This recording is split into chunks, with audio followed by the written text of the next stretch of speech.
Welcome my dear students of class 9th. You have studied the chapter polynomials. आप polynomial chapter पढ़ चुके हैं. Means I have finished from the NCERT. In the NCERT there are 5 exercises in this chapter. 5 exercises हैं इस chapter में NCERT में. ठीक है. तो today I want to revise the chapter. आज मैं चाहता हूँ कि आप लोग इसका रिवीजन कर लें. रिवीजन में मैं फिर से सारे क्वेश्चन सॉल्व नहीं करने वाला है. ओरली मैं आपसे कुछ चीज़ें बता रहा हूँ, उनको ध्यान से सुनिए और जो मैं बता रहा हूँ उसको आप बिल्कुल माइंड में बिठा लीजिए. तो स्टार्ट करने से पहले I request to you all कि please watch the video carefully, watch the full video and write everything if it is not written. अगर आपने अभी तक नहीं लिख रखा है किसी भी चीज़ को, जैसे आज मैं बोलूँगा, अगर वो आपके पास लिखा है तो दैट इज़ गुड. अगर नहीं लिखा है तो उसको नोट करना है. हर वीडियो में जो भी आपको कराया गया वो नोट करना है. तो बिना टाइम वेस्ट किए हुए शुरू करते हैं. इस चैप्टर में आइडेंटिटीज़ बहुत इम्पॉर्टेंट है. और आइडेंटिटीज़ से पहले अगर चैप्टर के स्टार्टिंग में हम जाएं, जैसे पॉलिनोमियल था, तो what is the polynomial. Polynomial क्या है?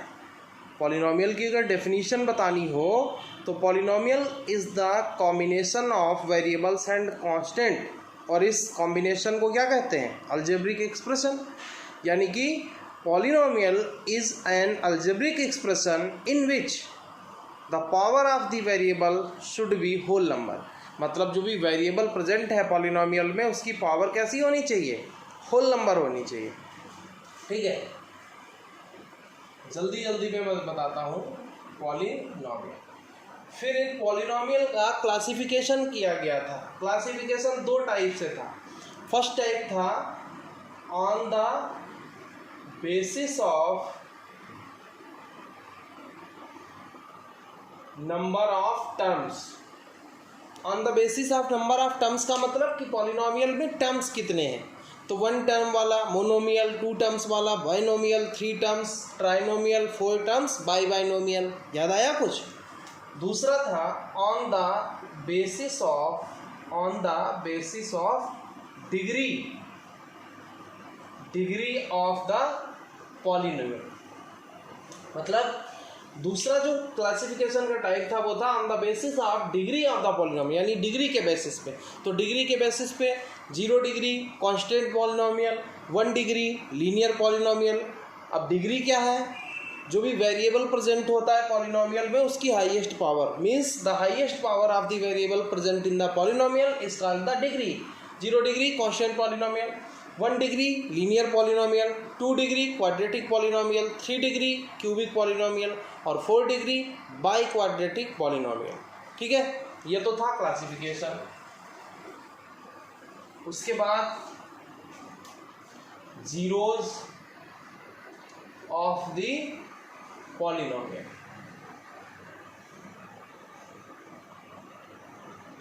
जीरोज ऑफ द पॉलिनोमियल में क्या था? अब मैं डेफिनेशन सारी बोल चुका हूँ. पिछले जो लेक्चर्स हैं उनमें आप देखेंगे. आज मैं तो केवल जल्दी आपको रिवाइज करा देता हूँ. तो जीरोज ऑफ पॉलिनोमियल में था the value of the variable. If we put this value in the polynomial at the place of variable and whole value of the polynomial makes 0, then it is called the zero of polynomial. कैसे? जैसे ये है 2x + 3. अगर हम इसमें x की ऐसी value put करें जो पुट करने पर इस पूरे की वैल्यू 0 आ जाए, तो वो x की जो वैल्यू होगी that will be called the zero of the polynomial. तो ये 0 कितने हो सकते हैं मैक्सिमम? ये डिग्री पे डिपेंड करता है. 1 डिग्री का पॉलिनोमियल है तो 1 से ज़्यादा 0 नहीं होगा. 2 डिग्री के पॉलिनोमियल में 2 से ज़्यादा 0 नहीं होंगे. 3 डिग्री के पॉलिनोमियल में 3 से ज़्यादा 0 नहीं होंगे. जीरोज ऑफ पॉलिनोमियल और जीरो पॉलिनोमियल. अभी हमने बताया जीरो ऑफ पॉलिनोमियल और ये है zero polynomial. Zero of polynomial का वो मीनिंग था. जीरो पॉलिनोमियल का मतलब होता है शून्य, जिसे कहते हो जीरो. ये जो जीरो है this is called the zero polynomial. इसी चैप्टर में मैंने आपको बताया था remainder theorem. Remainder theorem.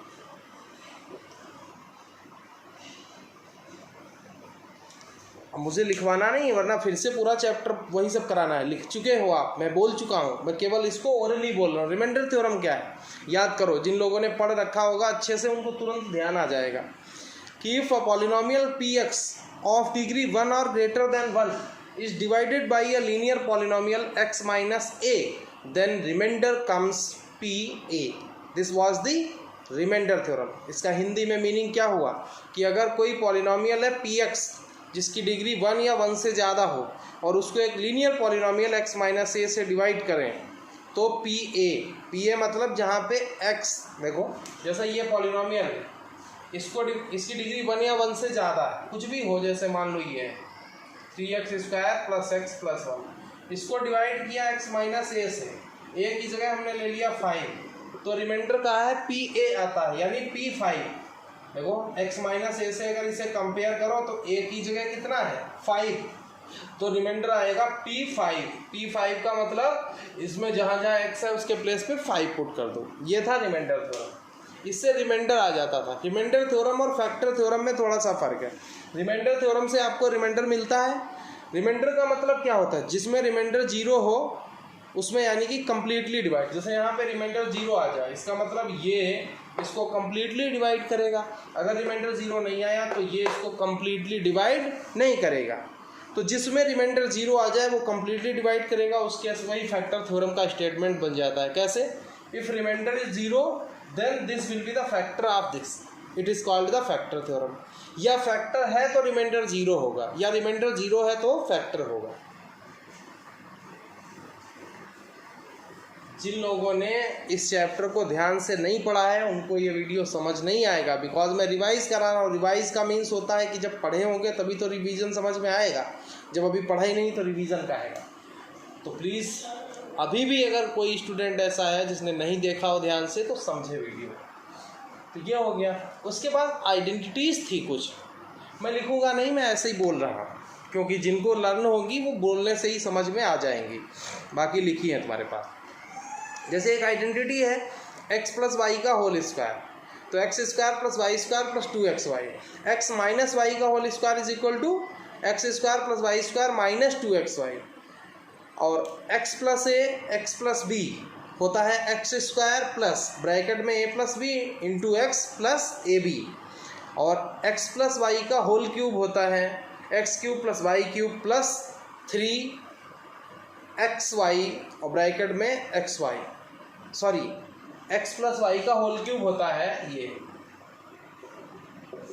x³ + y³ + 3xy और ब्रैकेट में x + y, ऐसे, ठीक। और इसी को अगर ओपन कर देंगे ब्रैकेट यहाँ पे तो ये हो जाता है x³ + y³ + 3x² + 3xy²। ऐसे ही x माइनस वाई का whole cube is equal to होता है x³ - y³ - 3xy ब्रैकेट में x माइनस वाई, और इसको ओपन करोगे तो हो जाएगा x³ - y³ - 3x² + 3xy², ठीक।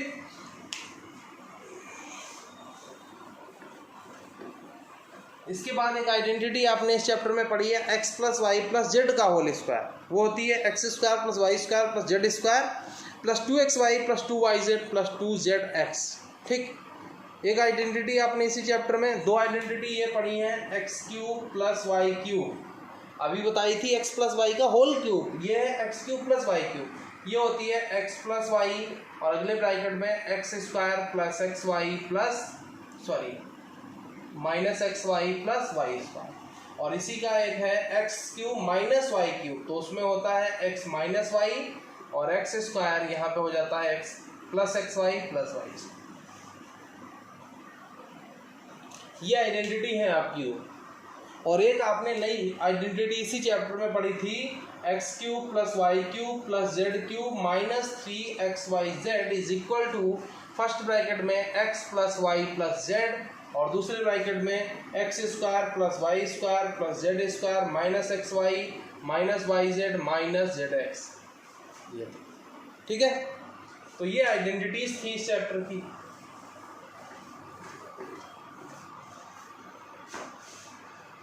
और इसमें कुछ वैरायटीज़, डिफरेंट वैरायटीज़ के क्वेश्चन हैं। मैं चाहूँगा कि एक क्वेश्चन भी कुछ अलग करा दूँ, उसके बाद आप अपने आप से ट्राई करना इस चैप्टर पे। एनसीईआरटी के अलावा भी बहुत सारी चीज़ें जो मीन्स कहने का जितना जो कुछ आप जहाँ से पा सकें करें, उतने ही ज़्यादा आप मैच्योर हो जाएंगे इस चैप्टर में। ठीक है, तो कुछ नया बताते हैं। एक क्वेश्चन है, जैसे लिखा है if x minus y is equal to 4 and xy is equal to 21, then find the value of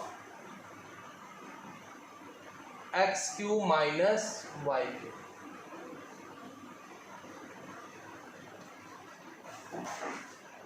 समझिए क्वेश्चन।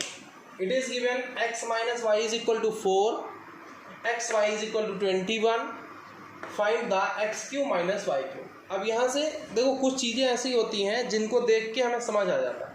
अभी आपको नोट नहीं करना है यहाँ पे, देखो केवल मैं आपको एक आइडिया दे रहा हूँ कि इसमें क्या करना है। जैसे आपको ये निकालना है, इसकी वैल्यू है X cube minus Y cube, इसकी वैल्यू फाइंड करना है। अभी मैंने आपको एक आइडेंटिटी पढ़ाई, X cube minus Y cube is equal to होता है एक्स माइनस वाई और अगले ब्रैकेट में X square plus x Y और प्लस वाई स्क्वायर। ये अब यहाँ से आप देखें, इसकी वैल्यू फाइंड करने के लिए हमको एक्स माइनस वाई चाहिए विच इज़ गिवन। यहाँ पे एक्स स्क्वायर चाहिए प्लस वाई स्क्वायर चाहिए जो यहाँ नहीं गिवन है, एक्स वाई चाहिए वो गिवन है। कहने का मीन्स ये हुआ, एक आइडिया मिल गया कि अगर हमें इसकी वैल्यू फाइंड करनी है तो ये चाहिए, ये चाहिए, ये चाहिए, ये चाहिए, जिसमें से this is given and this is given but these terms are not given. तो अब आपका एम क्या होना चाहिए कि ये टर्म हमको मिल जाए, X square plus Y square. तो वो कैसे मिलेंगे देखो। अब आपको यानी कि ये आइडेंटिटी मैंने क्यों लिखी थी, ताकि आपको ये पता चल जाए कि ये वैल्यू फाइंड करने के लिए आपको X square plus Y square की वैल्यूज़ भी चाहिए हैं, रिक्वायर्ड है। तो देखो जो गिवन होता है उसी से सब कुछ फाइंड करने की कोशिश करते हैं। तो यहाँ से देखो X minus Y is equal to 4 given है, ये हमको X square plus Y square वाले टर्म्स दे देगा। कैसे, तो अब जो मैं लिखने जा रहा हूँ वो आपको नोट करना है।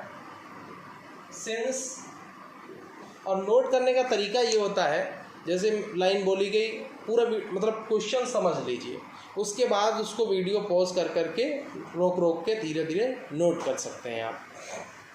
Since x minus Y is equal to 4, तो this is a equation, this is an equation, ये एक इक्वेशन है क्योंकि इक्वल लगा।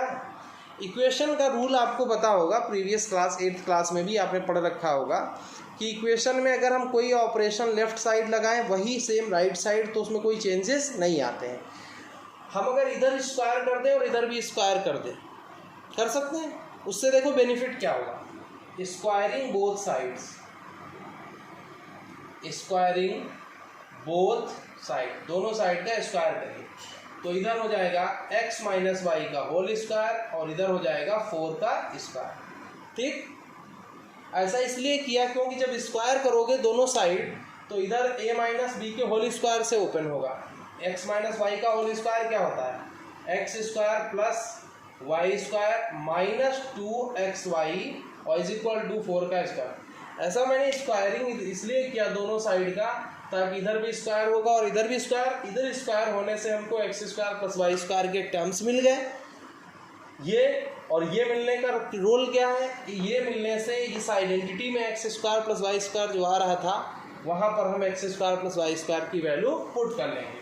तो देखो X square plus Y square और माइनस 2, ये 2 इंटू एक्स वाई की वैल्यू यहाँ से देखो 21, इट इज़ गिवन 21, तो एक्स वाई के प्लेस पे पुट कर दो 21 इज इक्वल टू 16, तो X square plus Y square minus 21 का 2 जा 42 इज इक्वल टू 16, तो X square plus Y square is equal to 16 और ये 42 उधर सेंड करिए तो हो जाएगा प्लस का 42, तो X square plus Y square is equal to 42 में 16 ऐड करोगे तो कितना आएगा 58, 58। ये वैल्यू आपने फाइंड कर ली किसकी, X square plus Y square, ठीक है। अब हमें फाइंड क्या करना है, इसकी वैल्यू फाइंड करनी। इसके यूज से हम इसको फाइंड कर लेंगे। देखो कैसे, इतना नोट करने के बाद अब क्या लिखेंगे, now X cube minus Y cube is equal to X cube minus Y cube is equal to X minus Y, अगले ब्रैकेट में X square plus Y square minus plus. अब देखो, अगर देखो ये टर्म यहाँ पे ऐसे लिखो, x square plus x y plus Y square, x square plus x y plus Y square, चाहे x square plus Y square, मतलब ये तीन टर्म है, आप इनको किसको भी पहले या बाद लिख सकते हो, कोई मैटर नहीं। अब देखो X cube minus Y cube is equal to क्या होगा, फर्स्ट ब्रैकेट में है एक्स माइनस वाई, जो कि आपको पता है X minus Y is equal to कितना है 4, X minus Y is equal to है 4, ठीक। फिर अगले ब्रैकेट में देखो, ये ब्रैकेट इस ब्रैकेट के मल्टीप्लाई में, इसलिए मैंने 4 लिखा, उसके बीच में कोई सिंबल नहीं, वो मल्टीप्लाई में।